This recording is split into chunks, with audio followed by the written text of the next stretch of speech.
I'm staring at my wedding mood board when my phone rings. James's name lights up the screen, and I smile. 3 months until I walk down the aisle toward him. Hey, almost done with work? I was thinking we could. My voice trails off as I hear his breathing on the other end. Something isn't right, Davina. His voice sounds hollow, distant. I can't do this. The pen I'm holding slips from my fingers, leaving a thin blue line across the sample invitation. What do you mean you can't do this? The meeting with the caterer? We can reschedule. The wedding. Us. Each word lands like a stone. I can't marry you. The room tilts sideways. I grip the edge of my dining table, wedding magazines sliding onto the floor. James, what are you talking about? Yesterday we were picking honeymoon destinations. Your family showed me proof. His voice hardens. About the alcoholism, the mental instability you've been hiding from me. My stomach turns to ice. What? What alcoholism? What instability? Your mother and sister came to my office today. The formal tone in his voice is one I've never heard directed at me. They had documentation, Davina. Medical records. Incidents. Things you never told me about. My throat constricts. None of that is true. James, you know me.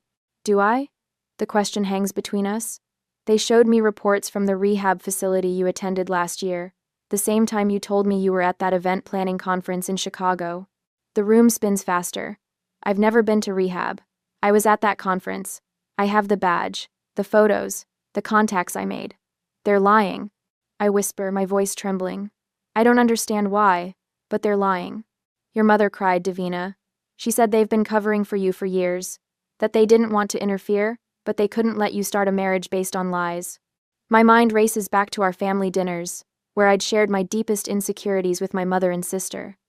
How Blair had held my hand when I confessed my fear that James might leave like my college boyfriend did.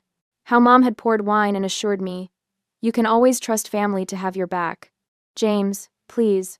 I pleaded. Whatever they showed you was fabricated. I've never had a drinking problem. I've never been treated for mental issues. I'm the same person you proposed to 6 months ago. His sigh carries the weight of someone who's already made up his mind. Blair showed me the letter from your therapist, the one recommending inpatient treatment after your breakdown in February. When I'd worked 16-hour days planning the Henderson wedding. When James had brought me soup because I'd caught a cold from exhaustion. I can't build a life with someone who'd hide something this serious. His voice catches. Goodbye, Davina. The call ends. I stare at my phone until the screen goes dark, then at my reflection in the black glass. Is there something I can't see? Some sign of the unstable alcoholic they describe to the man I love? I walk to my bathroom mirror, searching my face. The same blue eyes look back, wide with shock. The same hands that have never shaken from withdrawal tremble now with the force of betrayal. A memory surfaces. Blair's face when I announced our engagement at Christmas dinner. The flash of something in her eyes before she arranged her features into a smile. Mom's too bright voice. Well, this is certainly a surprise. My confusion turns to dawning clarity. The boyfriend in college, who suddenly stopped calling after meeting my family. The job interview for the event planning firm that mysteriously fell through after a reference check. The client who canceled after Blair happened to run into them at a charity function. I stand straighter, my reflection sharpening into focus. This isn't the first relationship they've interfered with. My hands shake as I pick up my phone, blocking James's number, his email, his social media accounts. I can't bear to see the photos of us still displayed on his pages, evidence of a happiness that evaporated in a 5-minute phone call. 20 minutes later, I'm parking outside Blair's apartment building, my heart pounding against my ribs. The elevator ride to the 14th floor stretches into eternity. She opens the door with a champagne flute in hand. Her expression shifts from surprise to something like satisfaction when she sees my face. Well, hello, little sister. Shouldn't you be finalizing wedding plans? The false concern in her voice makes my stomach twist. Why? The single word is all I can manage. Blair takes a leisurely sip from her glass. He deserved to know the truth, Davina. We were protecting him. There is no truth. You fabricated everything. She leans against the doorframe, blocking my entrance. Did we? Or did you just convince yourself that your problems aren't real? That's what unstable people do, you know? Heat rushes into my face. You destroyed my relationship, my engagement, my future. Why would you do that to me? A flash of genuine emotion crosses her face, not guilt, but contempt. You're used to being abandoned anyway. Remember Dad walking out when you were 16? He left because of your behavior then, too. My breath catches. Dad left because of Mom's affairs, something we never discussed but all knew. Blair is rewriting even that history. I won't let you destroy anything else in my life, I tell her, my voice steadier than I feel. She smiles, glass raised in mock toast. Good luck convincing anyone to believe you over Mom and me. Walking back to my car, I realize the stakes are higher than just my wedding. My reputation, my future relationships, my standing with extended family all at risk. Blair and Mom have carefully built their credibility while systematically undermining mine for years. I sit in my car, hands gripping the steering wheel, and make a call to the one person who might believe me. Margaret Parker. The attorney's voice is brisk, professional. Margaret, it's Davina Hughes. I fight to keep my voice from breaking. I need your help. My mother and sister have been spreading lies about me. They just destroyed my engagement by convincing James I'm an unstable alcoholic with fabricated medical records. Silence, then. Come to my office. If they lied about you, that's defamation. We can address this legally. For the first time since James's call, I feel a small measure of relief. Someone believes me without question. 30 minutes later, I sat in Margaret's warm office. Her law degrees hang on the wall behind her desk, a reminder of her formidable reputation. The room smells of leather and lavender, and the steady click of her pen as she takes notes provides an anchor for my spiraling thoughts. Start from the beginning, she says, and don't leave anything out. I tell her everything, from James's call to Blair's smug confession. Margaret listens, her expression grave but unsurprised, as if she's heard stories like mine before. When I finish, she places a hand on my shoulder. You're not alone in this fight, Davina. Family can cause the deepest wounds, but they don't have the right to destroy your life with lies. I could retreat, nurse my wounds in private, try to rebuild quietly. Or I could fight, expose the truth, reclaim my life and reputation. Looking at Margaret's determined face, I make my choice. They've taken my fiancé, twisted my history, isolated me from people I love. I silently vow, no more. Margaret's law office becomes command central over the next 3 days. I watch her methodical approach with growing admiration and mounting horror as years of coincidences transform into deliberate sabotage under her trained eye. See this pattern? Margaret slides another document across her desk. Every serious relationship you've had ended within 2 weeks of introducing them to your family. I trace the timeline she's created, my throat tightening. College boyfriend Michael, Thomas from my first job, Jason last year, James 3 days ago. 4 relationships, 4 abrupt endings, all following the same pattern. And look at these. She places printed emails beside the timeline. Anonymous messages sent to each man, with eerily similar language about my hidden issues and family concerns. Where did you get these? My voice sounds distant, unfamiliar. I called Michael as you hung up. He said kept the emails because something felt off. The others forwarded theirs after I reached out. Margaret taps one paragraph highlighted in yellow. Notice the phrasing for her own well-being. Blair used that exact phrase in the recording from yesterday. The room tilts slightly as another piece clicks into place. My Chicago conference last year. They told James I was in rehab then, but I have photos, contacts I made there. And your sister knew exactly when to place you elsewhere. Margaret pulls out a sheet with Blair's handwriting. My stomach lurches at the familiar slant of her letters. It's a detailed outline titled, Helping James See the Truth. Item 1. Chicago Rehab Story. My hands begin to shake. They've been planning this, actually planning how to destroy my engagement. Not just your engagement. Margaret pulls out a folder bulging with notes. Your neighbor, Mrs. Wilkins mentioned your mother had private conversations with her about being concerned for your stability. The Henderson wedding you organized? Blair introduced the client to a competing planner, suggesting you might be unreliable. The evidence mounts. A cousin who stopped calling after my mother mentioned my struggles. 3 clients who suddenly canceled after meetings where Blair happened to run into them. Job interviews mysteriously falling through after reference checks. The pattern emerges with brutal clarity. Every time I gain traction in my career or personal happiness, someone intervened. My phone rings, startling us both. Dad's name flashes on the screen. I answer the speaker. Davina, His voice sounds strained. Why didn't you tell me you went to rehab last year? We could have helped you. Margaret reaches over, squeezes my hand as my world contracts further. Dad, I never went to rehab. I was at a conference. I have the badge, the photos. Your mother showed me the admission papers, Davina. His sigh carries disappointment that cuts deeper than anger would. Blair's worried about how you're handling the breakup. They say you're making accusations. They're lying, Dad. My voice breaks. They've been lying about me for years. The silence stretches. I need to go, he finally says. We'll talk when you're feeling more stable. The call ends. I stare at the dark screen, the final devastating truth settling into my bones. They've even convinced Dad. Margaret slides a box of tissues toward me, but I push it away. Tears won't help now. What I need is clarity.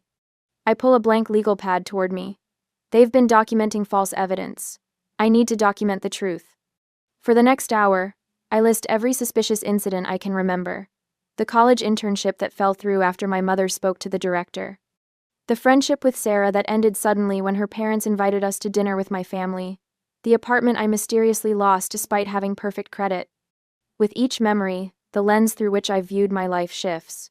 What I'd attributed to bad luck or personal failings now appears as careful, deliberate sabotage. They didn't want me to succeed? I whisper, the realization burning through me, because it threatened their narrative. Margaret studies me across her desk. We need to understand why. This goes beyond simple jealousy. She pulls out more documents, financial records, social media histories, family correspondence. The pieces assemble into a motive that makes my stomach turn. James comes from money, Margaret says. His family has connections Blair has been trying to access for years. Your engagement threatened her social standing. The investigation reveals more layers. My mother borrowed money from James's family for Blair's fledgling interior design business. Blair's relationship with Thomas Andrews, son of a retired judge, heir to old money, hinged on maintaining her family's respectable image. They're not cartoon villains, Margaret explains, her voice gentle. They believed they were protecting something valuable, their status, their narrative. In their minds, they're the heroes. I think of Blair's face when I announced my engagement at Christmas dinner, the flash of panic before her practiced smile, my mother's too bright voice. This is certainly a surprise. They've been cultivating this image of me as unstable for years, I say, building credibility for the moment they needed to use it. Kay? Margaret nods. And now they're cornered. That makes them more dangerous, not less. My phone pings with a text. Unknown number. I read it aloud. Davina, it's Aunt Susan. I've been hearing rumors. We have experienced the same treatment from your mother years ago. Call me? Another message follows from Kevin, my former colleague at the event planning firm. Blair approached 3 of our clients last year. I have documentation if you need it. A weight lifts slightly from my chest. I'm not alone in this. Margaret begins outlining legal options. We can start with a cease and desist letter. Gather evidence for a defamation suit. My boss calls next, her voice firm. I always thought those rumors seemed out of character for you, Davina. Whatever you need, we've got your back. By evening, we've assembled a network with different areas of expertise, legal knowledge, family history, professional support, the foundation for a collaborative approach rather than an isolated confrontation. As I gather my notes to leave Margaret's office, a strange calm settles over me. The anger remains, but it's cooler now, more focused, strategic. I'm not the first person they've done this to, I tell Margaret as she walks me to the door. The weight of that knowledge should crush me, but instead, it strengthens my resolve. But I can be the last. The email glows on my laptop screen like a beacon. Michael's name in my inbox after 2 years of silence feels surreal. Davina, I found something you should see. His message reads, I kept this because it never made sense. Now I'm wondering if it connects to what your aunt told me about your situation. I click the attachment with trembling fingers. A forwarded email appears, dated 3 days after I'd introduced Michael to my family. We're concerned about Davina's behavior. Her drinking has escalated, and she becomes volatile when confronted. We love her, but she needs professional help before she can maintain a healthy relationship. For your own protection, please distance yourself. The signature line reads simply, a concerned friend. Margaret leans over my shoulder, her perfume a comforting mix of lavender and vanilla. The phrasing is distinctive, she says, tapping the screen. Look at how they constructed that sentence about professional help. Blair used almost identical wording in the documents we found. I stare at the evidence, my heart pounding against my ribs. Can we trace where it came from? Already on it. Margaret makes a call while I read the email for the 10th time, searching for clues I might have missed.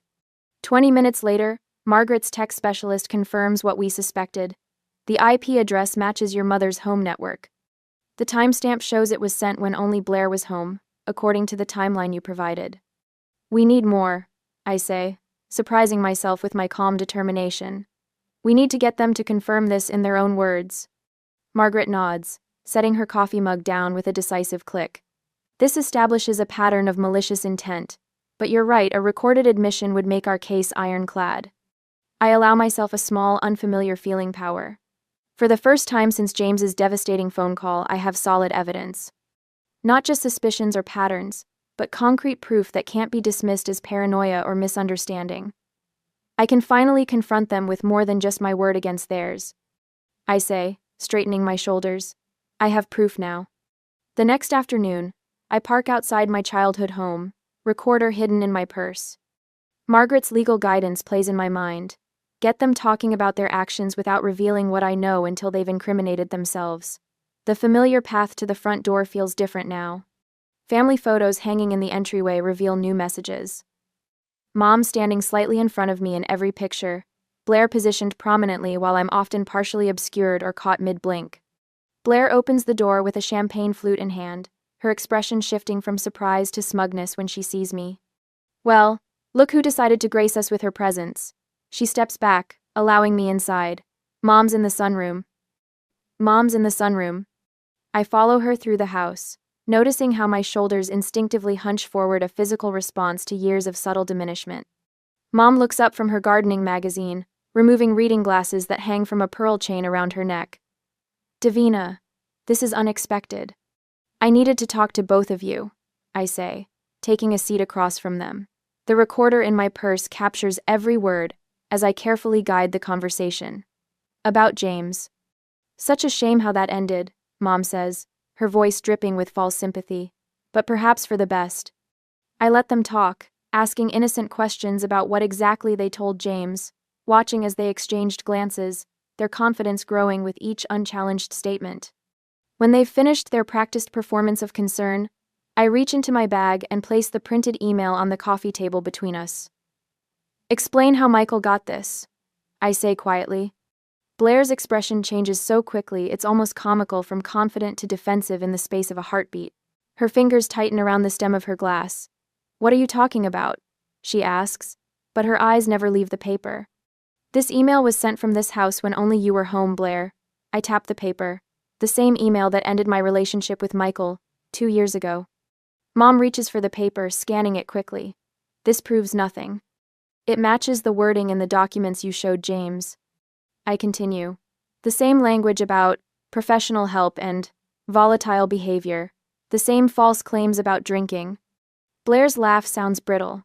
People believe me, and Mom, no one believes you. The admission hangs in the air between us. Not a denial, but a statement of power of how they've positioned themselves against me in our social circles. Mom attempts damage control, her voice softening to the tone she uses when trying to appear reasonable. We were only trying to protect you from bad relationships. Michael wasn't right for you. Neither was James. By lying about me, I keep my voice steady. By creating false medical records and fabricating stories about rehab stays that never happened.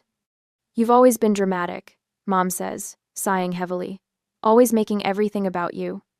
I'm considering legal action, I say, watching their reactions carefully. Defamation has serious consequences. Mom's mask slips completely. No one would take your word over ours. I'm not asking them to, I reply, standing up. I have evidence that speaks for itself. The stunned silence as I walk out feels like the first real victory I've had in years. In my car, I replay the recording, hearing Blair's damning words with perfect clarity. People believe me, and Mom, no one believes you. Not a denial of their actions, but a boast about their effectiveness. Margaret listens to the recording that evening, her office now a familiar sanctuary. This is legally significant. she confirms, stopping the playback. Clear admissions, no ambiguity. They didn't even try to deny sending the emails or creating false records. 3 days later, Aunt Susan organizes dinner at her small cottage outside town. 5 family members who have questioned the rumors about me sit around her antique oak table. Uncle William, Cousin Thomas, and his wife Rachel, and my father's elderly sister Martha. I always thought something wasn't adding up about their stories, Thomas says after hearing the recordings. The Davina they described never matched the cousin I knew. Uncle William, a retired banker with a reputation for thoroughness, studies the evidence with reading glasses perched on his nose. He removes them slowly, folding them with deliberate care. This stops now, he says firmly. We stand with Davina. The table divides our family clearly, those manipulated by Mom versus those supporting me. For the first time, the division favors truth rather than convenience. My phone rings, Margaret's name lighting up the screen. The recording is admissible, she says when I answer. We have a solid case if you want to proceed. Word spreads quietly. Close friends call to apologize for believing rumors. 2 former clients reach out about potential projects, mentioning they'd heard clarifications about previous misunderstandings. After dinner, I stand on Aunt Susan's porch, watching fireflies dance in her garden. The weight I've carried for years feels lighter. Not gone completely, but manageable now that I'm not carrying it alone. The path forward splits before me. Push for complete victory now while momentum favors me, or gather more evidence for something they can't possibly deny. Either way, for the first time since James's devastating call, I feel the steady ground of truth beneath my feet, and I'm not going anywhere. The next day, Margaret's office transforms into a war room over the next 2 weeks.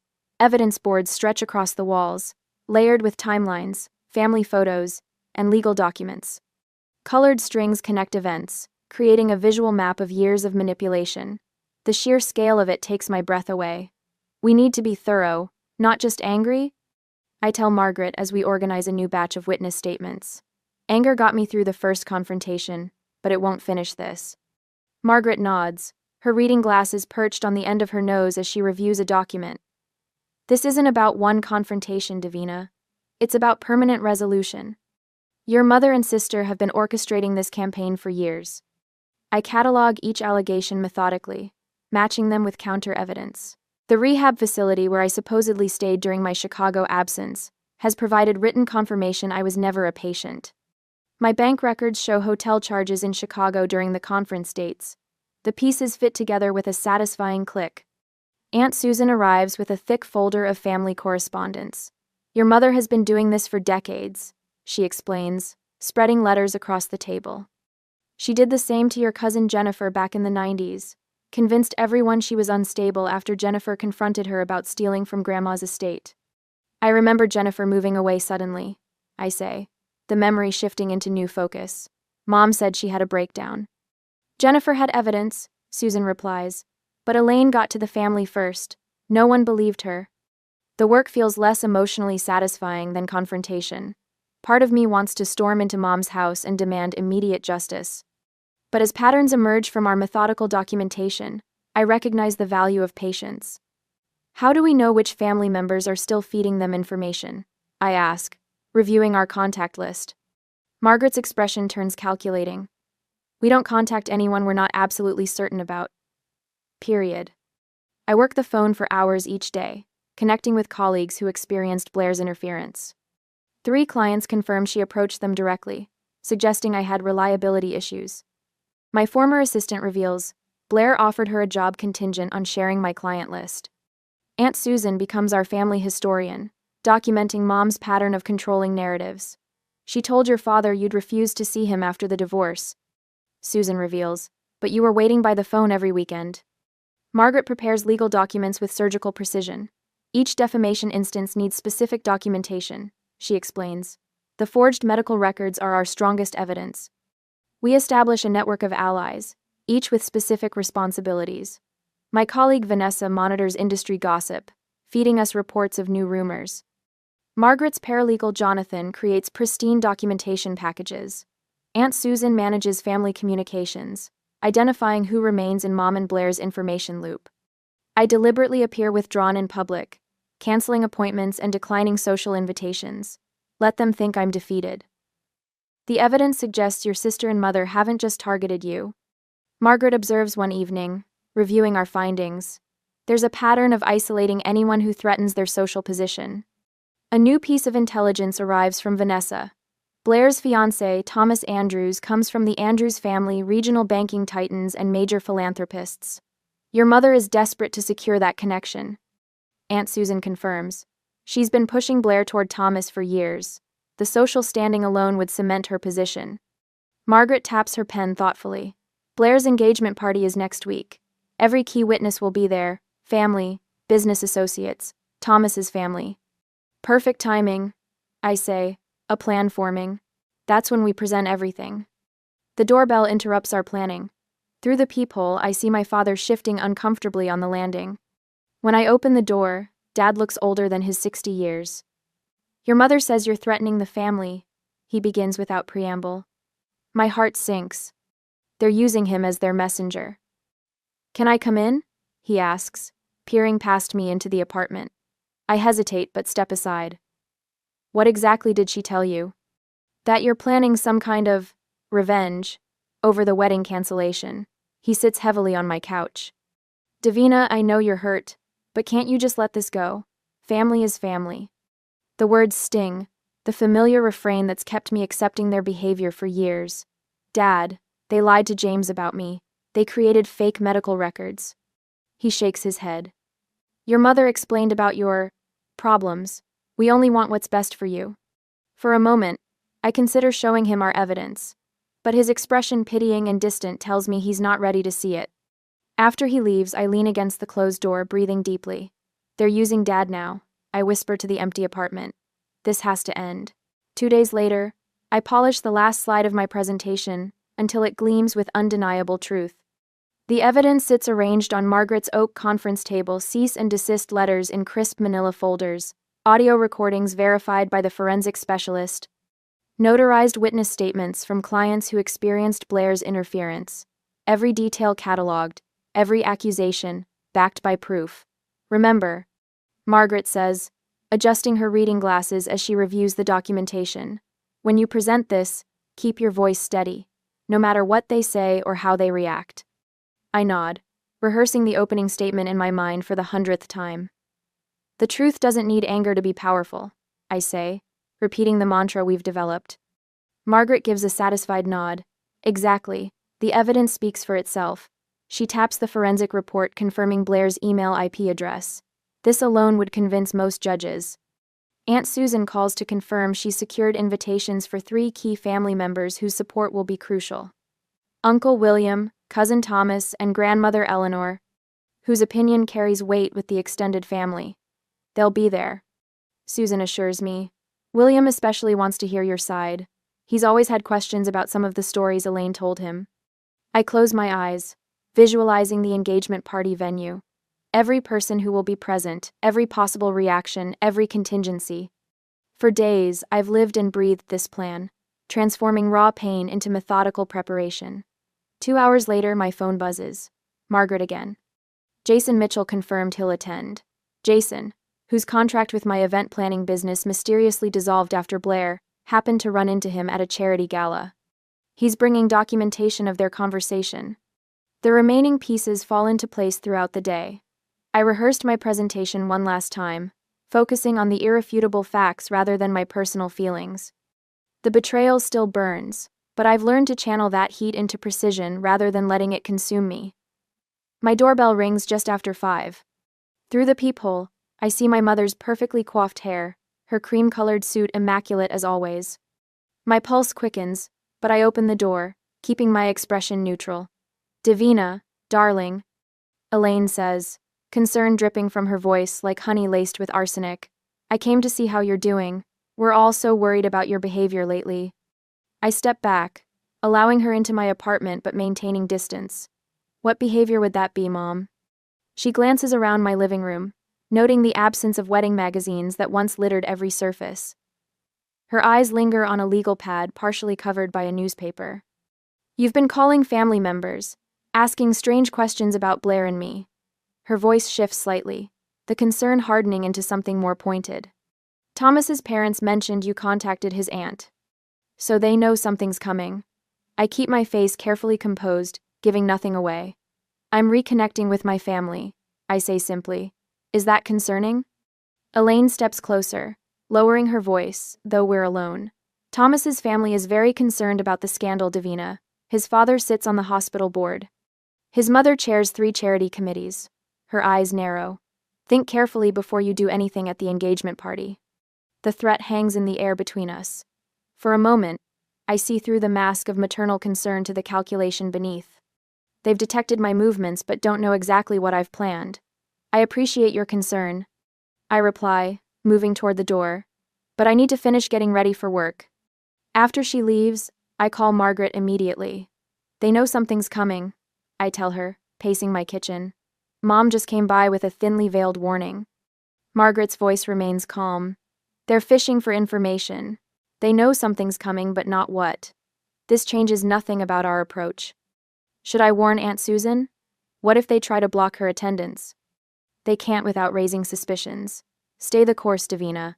Their awareness actually confirms we're on the right track. That evening, my team gathered at Margaret's office for our final meeting.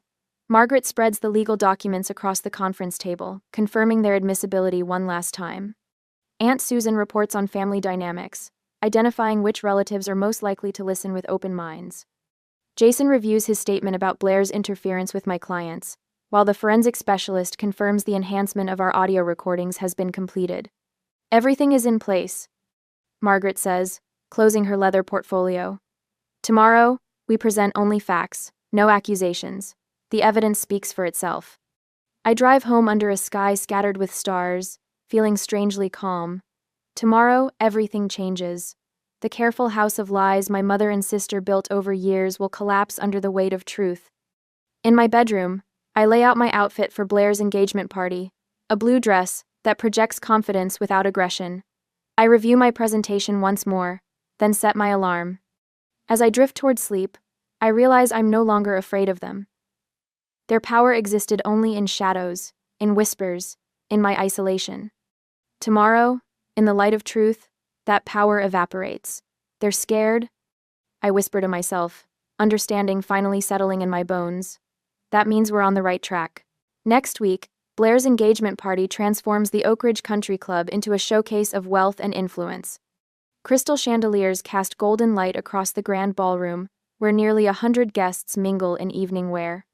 I arrive 90 minutes early with Margaret, slipping through the service entrance where the catering staff bustle with last-minute preparations. Perfect timing, Margaret whispers, her gray silk pantsuit projecting authority as she guides me toward the small anteroom adjacent to the main hall. The projection equipment is already set up for the toasts. We just need to connect your laptop. I clutch my leather portfolio containing backup copies of all our evidence. My heart pounds against my ribs, but my hands remain steady as I arrange the documents in presentation order. Days and nights of meticulous preparation has led to this moment. Davina. My father's voice makes me freeze. I turn to find him blocking the doorway, a security guard in a dark uniform beside him. Dad's face is drawn, his shoulders hunched with tension. Your mother says you're not welcome here. The security guard steps forward. Ma'am, I'm going to have to ask you to leave the premises. Margaret immediately places herself between us. On what grounds? Mrs. Hughes informed management that her daughter is subject to a restraining order and isn't permitted near the family. The guard's hand hovers near his radio. My stomach drops. That's completely fabricated. There is no restraining order. Dad looks from me to Margaret, uncertainty flickering across his face. Before he can respond, my mother appears at his shoulder, her champagne-colored dress shimmering under the lights. Behind her, faces turned toward our corner of the room. Richard, is she leaving? Mom's voice carries just loudly enough for nearby guests to hear. The guard steps forward again. Ma'am, if you don't come with me voluntarily, what seems to be the problem here? A tall man with silver hair approaches, the retired judge, Thomas's father. Blair materializes beside our mother, her engagement ring catching the light as she places a concerned hand on Mom's arm. My poor sister is having another episode, she announces, her voice pitched to Carrie. She needs help, not an audience. Several guests turn to stare. I feel the weight of their judgment, the story they've already been told about me taking root. The security guard reaches for my elbow. Is there a legal matter I should know about? Judge Thompson asks, his sharp eyes assessing the situation. My mother dabs at non-existent tears. We've tried so hard to protect Davina's privacy, but she's struggled with stability issues for years. The restraining order was a last resort after she threatened Blair. The room seems to tilt sideways. This is worse than I anticipated. Mom isn't just blocking my presentation, she's orchestrating my complete public humiliation. The security guard steps closer, radio in hand now. There is no restraining order. Margaret's voice cuts through the murmurs. She produces her bar association card. I'm Margaret Parker, Miss Hughes's attorney. What Mrs. Hughes just stated constitutes defamation per se. 2. Judge Thompson takes Margaret's card, studying it carefully. Aunt Susan appears from the growing crowd, guiding a woman in a burgundy gown toward us. Mrs. Thompson, I believe you should hear what Davina has to say before decisions are made. Thomas's mother looks between Blair and me, confusion evident in her furrowed brow. What's happening, Robert? She asks her husband. Margaret seizes the moment to distribute copies of our prepared legal documents to Judge Thompson. Sir, as someone with judicial experience, I believe you'll find these concerning. I keep my voice steady, though my heart hammers painfully. I have evidence everyone should hear. Evidence of a systematic campaign to damage my reputation through fabricated claims, exactly like the one just made about a non-existent restraining order. Judge Thompson scans the first page of our documentation, his expression growing grave. He signals the security guard to stand down with a subtle gesture. Perhaps we should review this in private. He suggests. No. I straighten my shoulders. The lies have been public. The truth should be too. Blair steps forward, her champagne flute trembling slightly. She's always been jealous of my happiness. She's trying to ruin my engagement party because her own wedding fell apart. Blair. Judge Thompson's voice carries the weight of 40 years on the bench. I'd like you to be quiet while I review these documents. The room falls silent. I watch Blair's face flush as her future father-in-law silences her. Judge Thompson continues reading, occasionally looking up at my mother, whose composure begins to crack around the edges. Thomas emerges from the crowd, his expression troubled as he takes in the scene. What's going on? Dad? Judge Thompson hands the documents to his son. You should see these, Thomas. My mother moves forward, desperation flashing in her eyes. Davina, if you continue this, you're no longer part of this family. Is that what you want? The crowd shifts uncomfortably at the naked threat. Thomas looks up from the papers, his face ashen. He turns to Blair. Did you send these emails? His finger points to a highlighted section. Just tell me the truth. Blair's eyes dart frantically between Thomas and her parents. They're obviously fake. Davina fabricated everything. That's not what I asked. Thomas's voice drops. Did you send these emails to James claiming Davina was in rehab when she was actually at a conference? Blair's mouth opens and closes, no words emerging. Her panicked expression reveals more than any confession could. The moment stretches as understanding dawns on Thomas's face. He steps back from Blair, creating physical distance that mirrors his emotional withdrawal. I move toward the projection system, connecting my laptop with hands that remain surprisingly steady. The crowd parts before me, their collective curiosity overriding social niceties. Mom makes one final attempt. Richard, stop her! But my father stands motionless, watching with the same stunned expression as everyone else. For the first time, he's seeing the mask slip, witnessing the desperation of a woman whose carefully constructed narrative is collapsing. Judge Thompson and his wife exchange concerned glances as Margaret hands them additional documents. My aunt positions herself protectively at my side while Margaret stands at the laptop, ready to advance slides. Just as we practiced, Margaret murmurs. The truth speaks for itself. I face the assembled guests' family members who've heard stories about me for years. Thomas's influential relatives, Blair's friends who've always viewed me with polite suspicion. The moment feels surreal after months of preparation. I press the button that will begin my presentation. The projector hums to life, casting its blue glow across the room. The first slide appears on the screen, and the room collectively gasps. I stand beside the screen, my heart hammering against my ribs despite months of preparation for this moment. Every eye in the room fixes on me, some curious, some concerned, others outright hostile. What I'm about to show you has been methodically documented and verified. I begin, my voice steadier than I feel. Each piece of evidence has been authenticated by legal and technical experts. The first slide appears, showing an email from Blair to my ex-boyfriend Michael. The date stamp is unmistakable, the day after I introduced him to my family 3 years ago. This email claimed I had been hospitalized for alcohol poisoning twice that year. I explain, pointing to the highlighted text. The IP address has been traced to our family home during hours when only Blair was present. Blair lunges toward the projector. This is ridiculous. You've obviously fabricated. Let her finish, Thomas interrupts, his voice sharp as he places a restraining hand on his fiancée's arm. I need to hear everything. The room grows painfully quiet. I advance to the next slide, a transcript of a recorded phone call between my mother and the Henderson wedding client. Mrs. Henderson confirmed she canceled my services after my mother called to express concerns about my reliability. I continued, my fingers steady as it traces the damning words on screen. This occurred exactly 1 week after I mentioned the Hendersons were considering me for their daughter's wedding as well. From the corner of my eye, I see Mrs. Henderson herself rise slightly from her chair, her face flushed with recognition. It's true, she says, her voice cutting through the tension. Elaine called me personally. She said Davina was being investigated for professional negligence. My mother's face contorts. I was trying to protect everyone involved. Davina has always been. The next exhibits are perhaps the most serious. I continue, refusing to be derailed. These are my actual medical records, obtained through legal channels, showing I have never been treated for substance abuse or psychiatric issues. Side by side with these documents, I display the fabricated records James had described to me on that devastating phone call 3 months ago. A forensic document examiner has confirmed these falsified records were created using a family computer. Margaret adds, stepping forward with professional authority. This constitutes defamation and tortious interference with both personal and business relationships. Thomas's father leans forward in his seat, his judicial experience evident in his methodical examination of each document I present. He occasionally glances at Blair, his expression growing increasingly troubled. I received similar emails after meeting Davina's family. A voice calls from the back. It's Stephen, whom I dated briefly 2 years ago. They claim she'd been fired from 3 jobs for erratic behavior. I believed it because the details seemed so specific.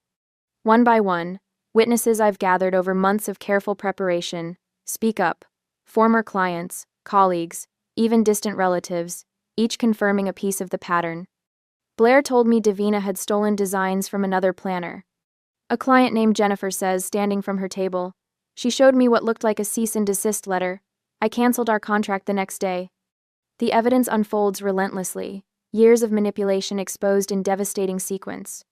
My mother attempts several times to interrupt, but each objection withers under the weight of documented proof. Blair has gone completely silent, her face drained of color. As I display the final slide, a comprehensive timeline connecting every instance of interference, Judge Thompson rises from his seat. His commanding presence silences the murmurs that have been building around the room. As someone who spent 40 years evaluating evidence in a court of law, he says, his voice carrying the weight of his authority, I find Miss Hughes's case compelling and disturbing. This pattern of behavior would constitute actionable defamation in any courtroom in this country. The power in the room shifts with almost physical force. Thomas slowly removes his grandmother's emerald engagement ring from Blair's finger and places it deliberately on the table between them. I won't build a life on lies, he says, his voice low but clear enough for nearby guests to hear. My mother pushes through the stunned crowd toward me, her face twisted with desperation. We were protecting the family reputation, she shouts, grabbing at my arm.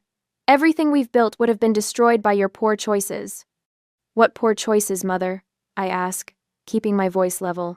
Having a successful career? Finding someone who loved me? Those were the things you couldn't allow? Before she can answer, a firm voice cuts through the tension. Enough, Elaine. My father stands in the doorway, his normally stooped shoulders squared with resolve.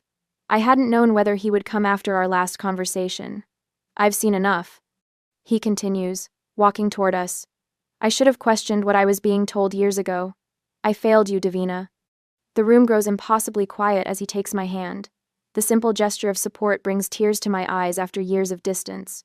Richard, you can't possibly believe. My mother begins. I've read everything, Elaine. The emails, the fake medical records, all of it. His voice breaks slightly. How could you do this to our daughter? My sister stares at the abandoned ring on the table, her carefully constructed world crumbling around her. When she finally looks up, the naked hatred in her eyes makes me step back. You've always had to ruin everything, she hisses. You couldn't just stay in your place. And where exactly was my place supposed to be, Blair? I ask, genuinely curious after all these years. She doesn't answer, just grabs her purse and storms toward the exit. My mother follows after a moment of indecision, her social performance finally abandoned in defeat. As they leave, the tension in the room breaks. Thomas's mother approaches me first, her elegant hands clasping mine. I'm so sorry for what you've endured, she says quietly. No one should have to defend their character against such calculated attacks. One by one, family members and friends who had been poisoned against me for years, approached with apologies and renewed support. My father stays by my side, his presence both unfamiliar and comforting. Aunt Susan wraps me in a tearful embrace. Your grandfather would be so proud of your courage, she whispers. He always said you had his backbone. Margaret watches from a respectful distance, giving me space to receive this long overdue vindication. When our eyes meet across the room, she nods slightly, a small smile lifting the corner of her mouth. This is what justice looks like sometimes, she murmurs, when I finally make my way to her. Several clients approach with renewed interest in working together, their previous doubts erased by the truth. I accept their cards without commitment, still processing the seismic shift in my reality. As the crowd begins to disperse, Thomas approaches hesitantly. May I speak with you privately? He asks. We step onto the terrace overlooking the country club gardens. The evening air cools my flushed skin. I should have spoken to you directly when they first came to me with their concerns, he says, genuine regret in his voice. I'm deeply sorry for how I handled this. You didn't know them like I do, I reply without bitterness. He shakes his head. Thank you for saving me from making a terrible mistake. I would have been part of this family, perpetuating these patterns without even realizing it. As Thomas returns inside, I remain on the terrace, taking a moment alone to absorb what's happened. The weight I've carried for years has lifted, leaving me lighter yet somehow more firmly rooted in who I am. When I finally turn back inside, I find myself surrounded by people I never thought I'd have in my corner again. My father with his arm protectively around my shoulders, Aunt Susan linking her arm through mine, Margaret gathering our evidence with efficient care, former clients eager to work with me again. For the first time in my adult life, I stand in a room where everyone sees me clearly, not through the distorted lens my mother and sister created. The power they wielded through lies has dissolved in the face of simple, unadorned truth. I don't feel the savage triumph I once imagined. Instead, a quiet dignity settles around me like a mantle, as I walk through the room with my head high, surrounded by authentic support, after years of orchestrated isolation. I stare at the framed cease and desist acknowledgement hanging in my new office, the elegant cursive signatures of Elaine and Blair Hughes catching the morning light. 1 week after the engagement party that changed everything, they fled town for what Mom called an extended vacation. Their absence feels like the first real peace I've had in years. Coffee's ready, Dad says, walking into my office with 2 steaming mugs. The tentative smile on his face is becoming more natural with each passing day. He sets my mug down and leans against my desk, his eyes drifting to the framed document. 3rd session with Dr. Peterson yesterday, he offers. She's helping me understand how I missed the signs for so long. I take a careful sip. It wasn't your fault, Dad. Wasn't it? A father should protect his daughter, not become another weapon against her. His voice catches. I believed them without question. The office door swings open, and Aunt Susan breezes in with a box of pastries. Office-warming treats. Can't run an expanded business on coffee alone. Her return to town last month was unexpected. I left because of Elaine's lies. She'd told me over dinner. Now I can come home. Having her back feels like recovering a piece of my history I thought was lost forever. My phone buzzes with a message from Thomas's father. Partnership proposal ready for review. No rush. The business opportunity his family had initially offered Blair now sits in my inbox. Poetic justice has its own quiet satisfaction. Later that evening, I hosted the first honest family gathering my apartment has ever seen. Cousins, aunts, and uncles who had been kept at a distance by carefully cultivated rumors now fill my living space with laughter. The photo wall that once displayed carefully staged family portraits now showcases pictures of genuine moments with true friends. To Davina. Margaret raises her glass, the attorney who became my champion now standing as my closest friend, who showed us all that the truth needs no constant defender. I slept that night without waking, without the familiar 3 a.m. panic, without the doubts that had been planted and nurtured for so many years. 6 months pass in a blur of growth. My event planning business expands into a downtown office with 3 assistants. The nomination for the Small Business Award, the same one Blair won last year through connections rather than merit, sits on my desk beside a stack of new client contracts. The confidence I carry into business meetings no longer feels like a performance. When I present ideas, my voice doesn't search for approval with each sentence. The woman who once second-guessed every decision now makes choices with quiet certainty. "You're smiling more," Margaret observes as we finish the paperwork, making her my business partner. Her legal expertise combined with my event planning vision has created something neither of us could have built alone. Not just the professional smile, the real one that reaches your eyes. I catch myself laughing easily during lunch with a new client, maintaining firm boundaries when they request last-minute changes, navigating the conversation without that familiar undercurrent of anxiety. Small moments of peace accumulate into a new normal. Dad and I meet for Sunday brunches now, rebuilding slowly through honest conversations about the past. "I found these in the attic," he says one morning, sliding over photos from my childhood dance recitals. "You were always so determined even then." My friendship circle grows, connections based on genuine shared interests rather than family obligations. When I share personal information now, there's no flinch of fear, no calculation of how it might be weaponized against me. I hire Jessica, a young event planner whose eager enthusiasm reminds me of myself before the years of sabotage dimmed my light. "Trust your instincts," I tell her when she hesitates during her first client presentation. They're usually right. The invitation arrives on cream stationery, Cousin William's wedding next month. The RSVP card sits on my counter for 3 days, before I check attending with steady hands. Blair and Elaine will be there, their first family appearance since the confrontation. "I'll escort you," Dad offers when I tell him. I want everyone to see me stand with my daughter. His eyes, so like mine, hold steady without shame or doubt. Margaret smiles when I show her the RSVP. "A year ago, this would have terrified you." "A year ago, I was a different person," I replied. The scholarship for event planning students from difficult family backgrounds launches the following week. The first recipient reminds me of myself, bright, determined, and wounded by those who should have provided safety. From my new home's balcony, I watch the sunset paint the sky in shades of promise. The truth needed no constant defense, it simply needed to be spoken once with evidence and dignity. Tomorrow morning, I'll prepare a proposal for the Jenkins anniversary party. 40 years of marriage built on honesty and mutual respect. The kind of milestone worth celebrating properly. I close my eyes, breathing in the evening air. When people show you who they are, believe them but never let their version of you become your truth.